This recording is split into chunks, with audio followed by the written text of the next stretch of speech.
The setup is real. We have all been set up in some form or fashion.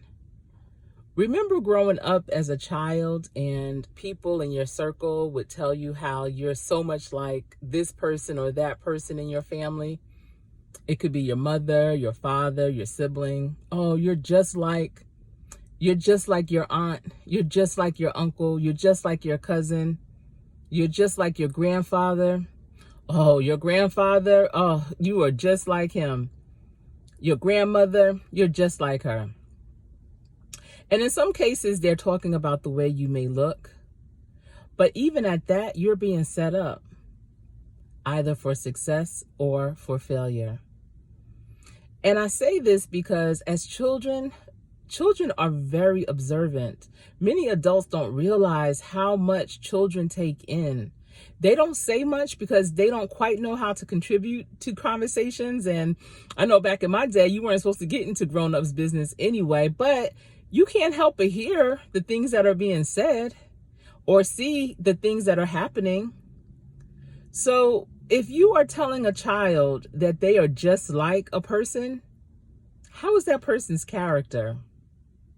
That is what's important, because that is what the child really sees.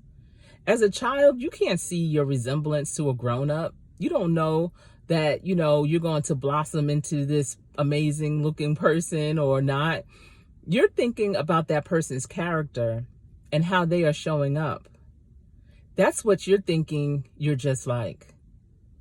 And if you hear it enough, and if that person is a success, that's what you're going to strive for, because you're going to believe that the people in your circle are seeing something in you that's similar to that person that's successful. So you're going to be on that path for success.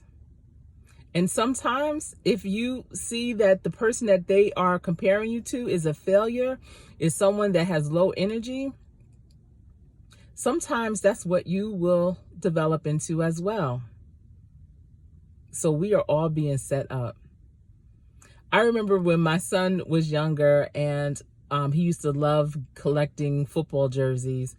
And so I remember one time I took him to the Panthers store for him to pick up a jersey. And this was years after my husband had retired.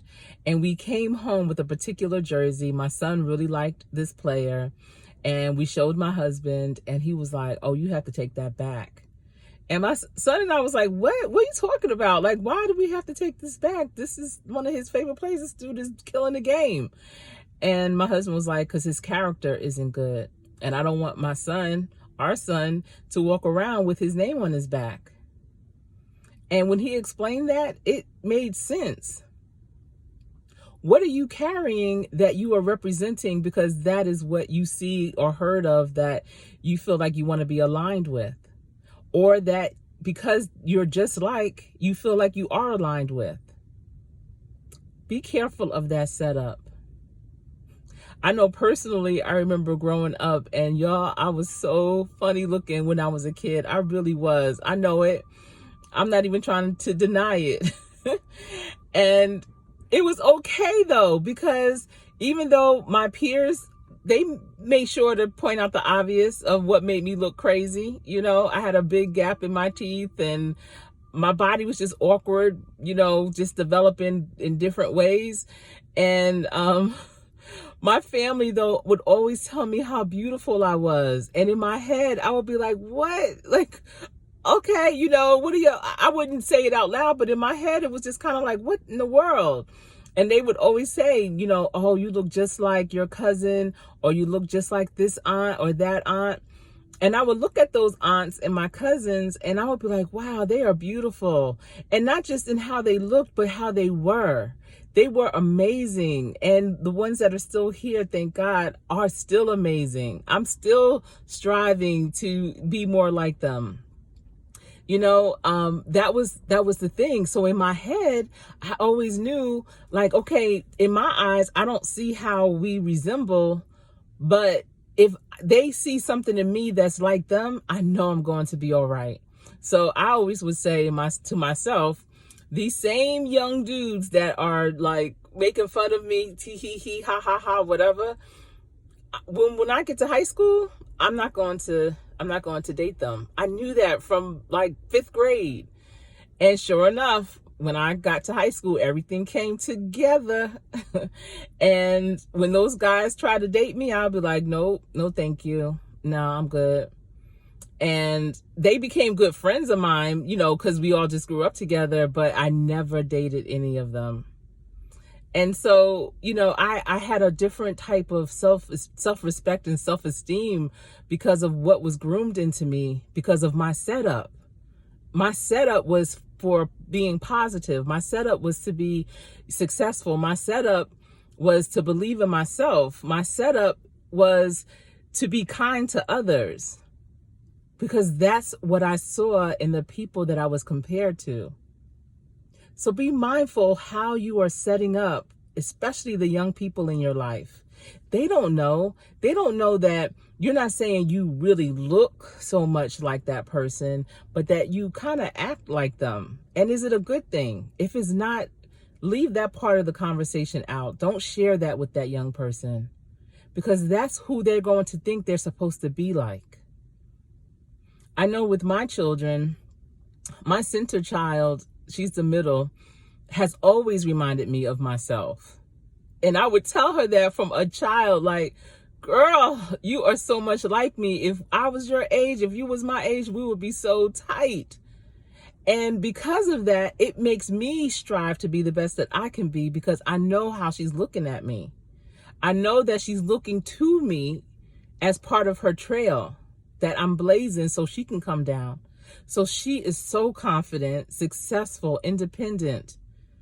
And she knows how to be in a great relationship. She knows how to be a wonderful partner. And that's because of what she has seen in me. Now, if I was just, you know, laying around, just letting anybody do whatever, you know, not being concerned about my own career, my own success, possibly that would have been her setup. But I wanted to make sure that the setup that I was setting her up for, that she was going to be able to thrive. My youngest reminds me so much of my mother, and not so much because she looks like her. And I've told her this since she was 6 years old.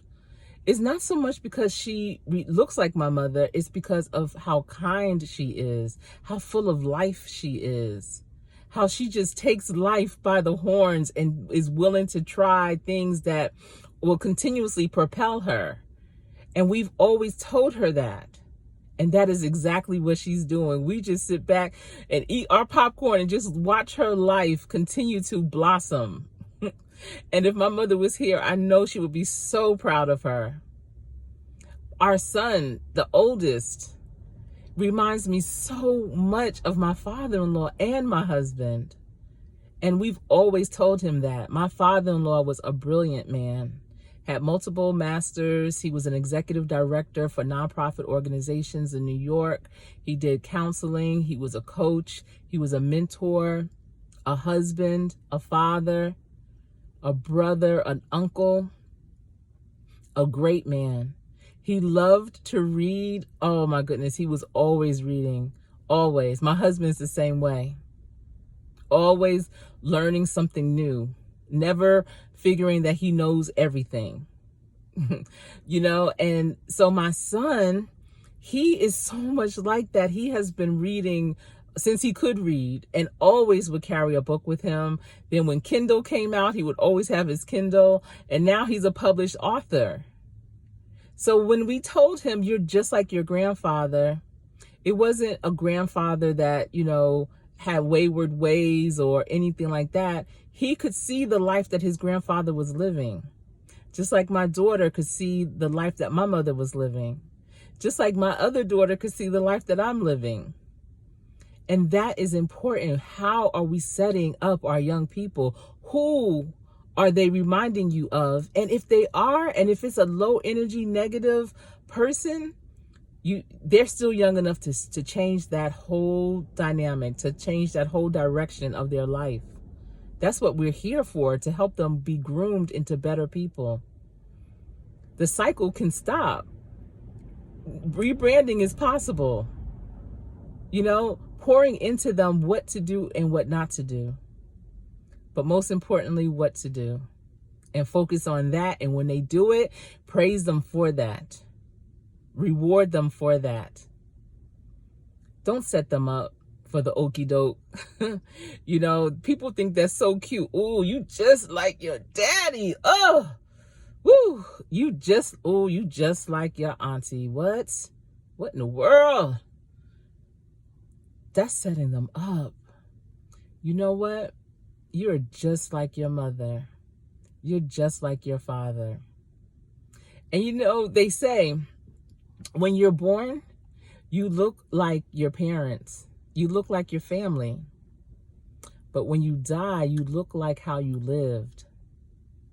So make sure that we are all being set up to look like a life of abundance, to look like a life of success, of positivity, to look like a life worth living. That's all I have for you today. Thanks so much for tuning in. And until we speak again, stay safe. And remember, I'm Coach Sherry. Take care.